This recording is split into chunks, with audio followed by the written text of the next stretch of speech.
we are happy. Sukha. Then the Buddha says, when the mind, when we are tranquil, joyful and happy, it becomes possible to meditate, it becomes possible to concentrate, it becomes possible to start to adjust and transform the mind, so that happiness leads to concentration, samadhi. When the mind is very concentrated and it starts to look within itself, when we start to look at ourselves, we develop a state which the Buddha calls yatha bhuta jnana dassana, a knowledge and vision of things as they really are.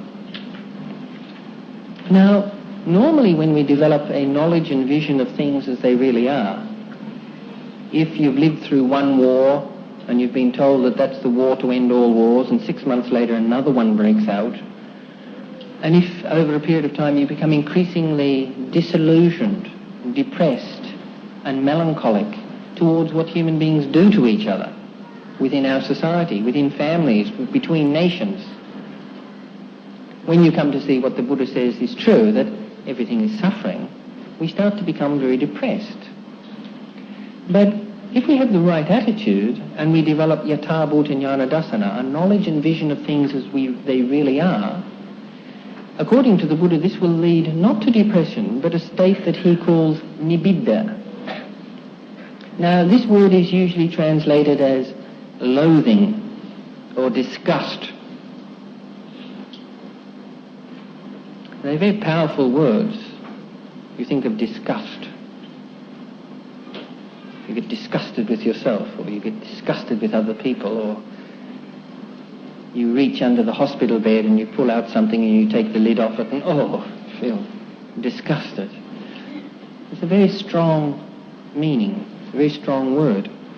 However, what it means in Dharma is, it's very hard to translate, but it has a variety of meanings. It can mean to turn away, dispassion, disillusionment, or perhaps the best word of all is disenchantment. We become disenchanted. And under normal circumstances, we are indeed very much enchanted. It's as if reality has enchanted us so that we don't really see it as it is, particularly when we're young. We were talking about that last week, the fire of youth. And then suddenly we become disenchanted. And indeed, in one of the Buddha's discourses, he describes this as being like a man who is at a theatrical performance and he's watching a magician. And that magician pulls rabbits out of hats and does all sorts of remarkable things. And one is enchanted, entertained, impressed. You wonder how it could be done. And then you go behind the scenes. You go backstage. And there you see all of the apparatus, the strings, the trapdoors, the mirrors. And you become disenchanted. It's not magical anymore. You don't feel disappointed, you don't feel angry, you don't feel disgusted, but that sense of awe that you had is certainly not there anymore because you are now disenchanted. The enchantment has gone. So perhaps one of the best translations of this word is disenchantment. When you see things as they really are, you become disenchanted. I've got a theory, I don't know whether it's true, but don't you find it unusual or interesting that people always make love with the lights off? I think that there is a very sound psychological reason for this. You don't want to look too closely. Okay? Best to keep the lights off. I used to think it was because people were shy, but of course that's not so. I mean, if you've lived with somebody for a long time, you're not shy. There's a very good reason for it. If the lights are on, you can see all that blubber, the scars and the pimples and all of that sort of thing. So it's best to keep the lights off. You don't want to disenchant your partner. You don't want to feel disenchanted. You don't want to look too closely. However, this word nibbida has another meaning. Nibbida. The bid comes from vidya, which means to know. But it's also related to the word, or the word vidya is also related to the word to laugh. In Sanskrit drama, the clown or the fool is always called the vidurshaka.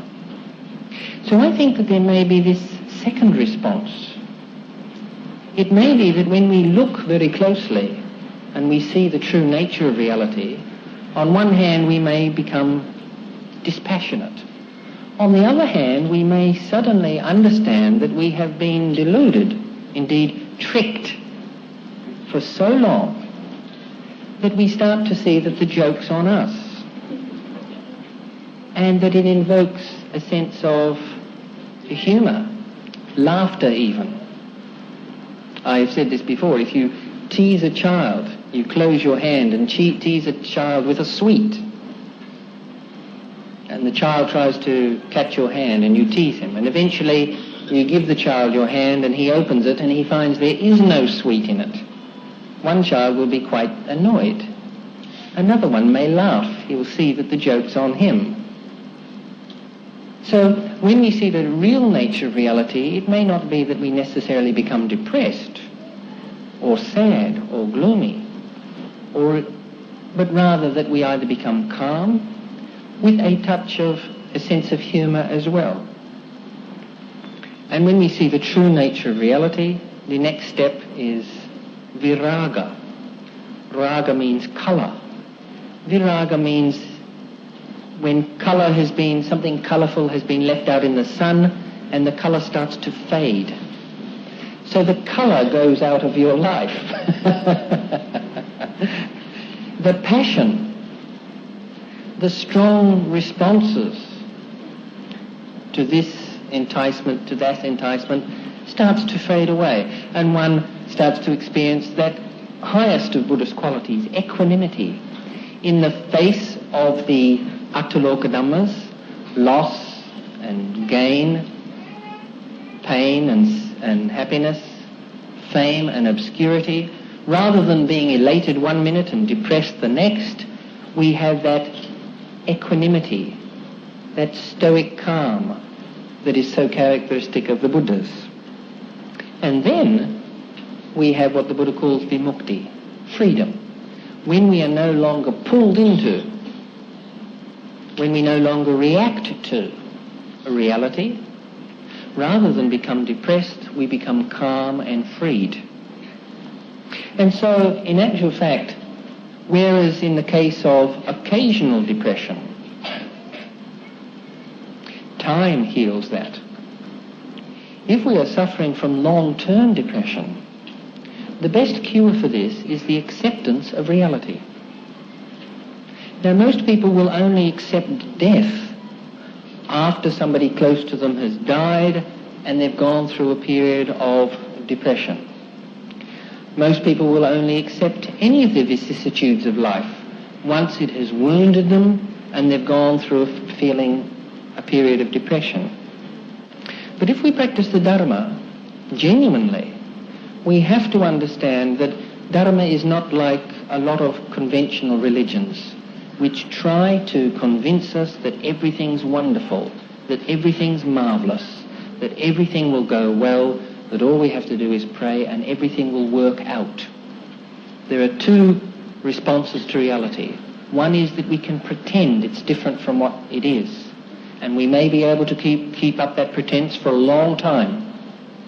The other one is to gradually reconcile ourselves to reality so that we come to understand it. We come to accept it.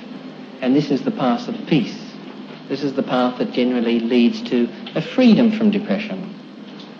This is the path that eventually leads to anuttara ceta vimukti, utter freedom of mind. And that is the aim, that is the goal, that is the culmination. Bahum sasa mabinim minta ゆだんたんきりめからんうりたご